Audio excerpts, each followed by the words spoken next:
Okay, this video is going to be about randomness, physical randomness, and what the theory says about it. So, you probably know about, maybe you know about physical randomness. One way to see it is in the half-life of a particle, of an isotope.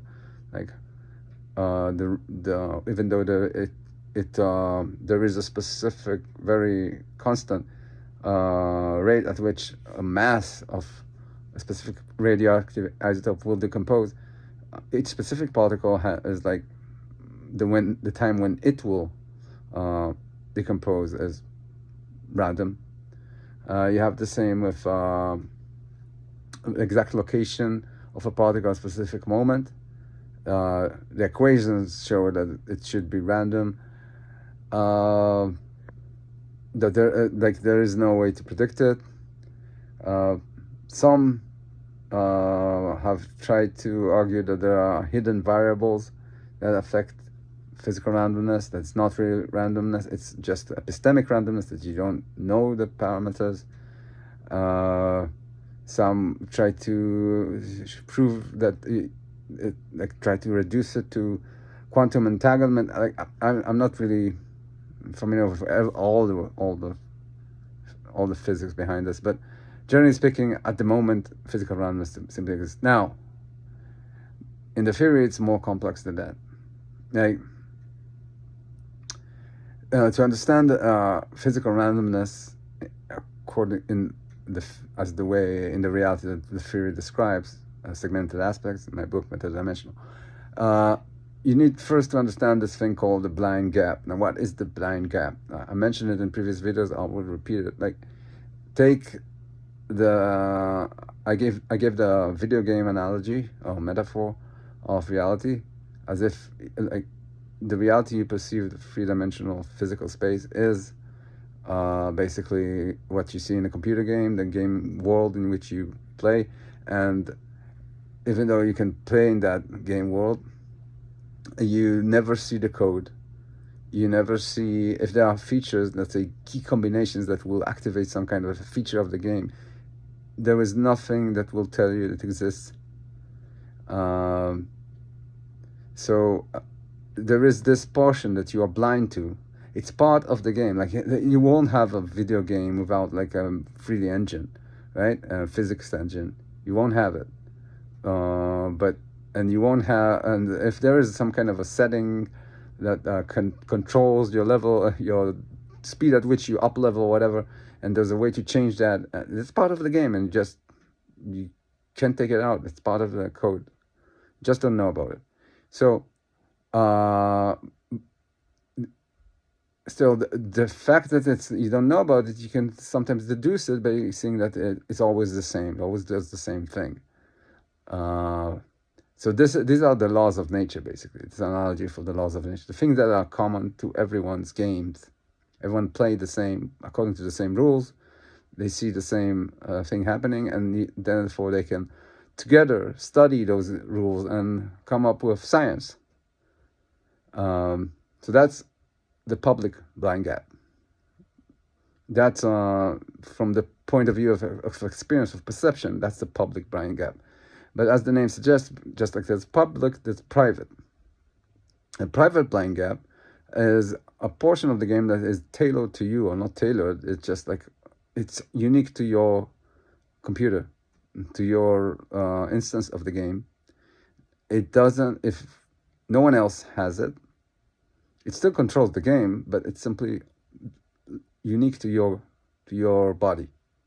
The body is the thing that produces your game, and we know that you have a unique body, but in this case, if you think about the body as the thing that produces the perception, the thing that you perceive, then it can have like its unique properties, and these are private.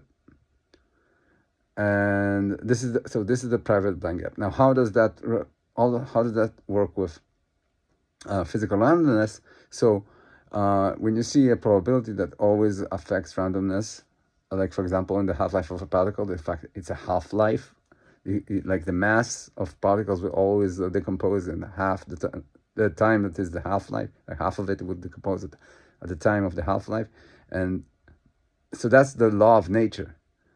The same for let's say, the wave probability at which you can find particles appearing. That's also a law of nature. These are both public blind gap dynamics that affect randomness, but they don't control it completely. Then you have the private blind gap, which is regularity that you cannot, you don't have the tools to investigate it. Like, it's affecting your reality, but you don't see the rules. And when you try to deduce it by comparing it with other people, you find nothing.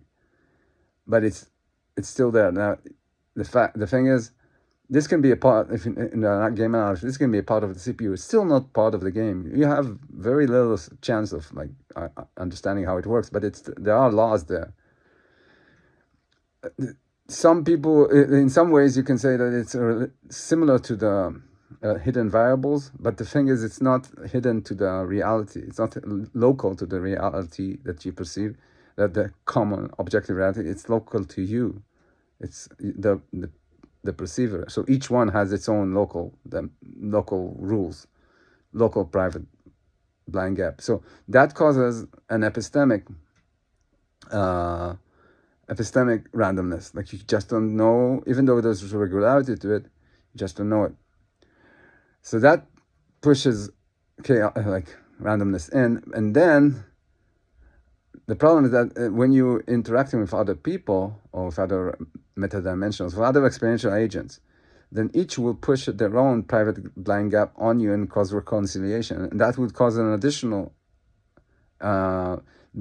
they don't know what they're pushing into what private blind gap they are reconciling with you, and you don't know what your private blind gap was before. So you get like a doubling of the epistemic randomness, basically. But that's not all of it. So in the case of private blind gap, there's an explanation, you just don't know it. In the case of a public blind gap, there's an explanation and everybody knows it. In the case of someone else's private blind gap, there's an explanation and they don't know it and you don't know it, but there's an explanation.